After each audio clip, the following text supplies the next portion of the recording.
So that is the first pin I've ever made, and I am in love with it. I'm immensely happy with how this turned out, and it really has surpassed what I was expecting.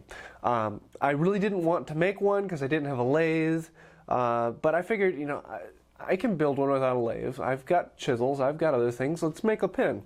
And then Stress-Free Woodworking issued a challenge to make pins and send them to the troops. So he's actually collecting all these, and a whole bunch of different people are making them, and he's going to then send them out to different troops. And I thought that was a fantastic idea and something I really wanted to get into. So that was my impetus for making my first pin. Very, very happy with how this turned out, and I'm going to be making more in the future. And maybe someday I'll get a lathe and make them a little faster. But until then, I like this. So I'm going to be sending this to him, and he's going to be sending it out to the troops. And I just want to say a huge thank you for all that you guys do. You are the reason that I get the chance to live this free life, and thank you. So that's it for today. I hope you like this. Let me know in the comments below, what did you think of the project? Is there something I could do better next time? I'd love to hear about it. Feel free to check out Stress-Free Woodworking. I'll leave a link in the comments below. And that's about it for today. Have a wonderful day.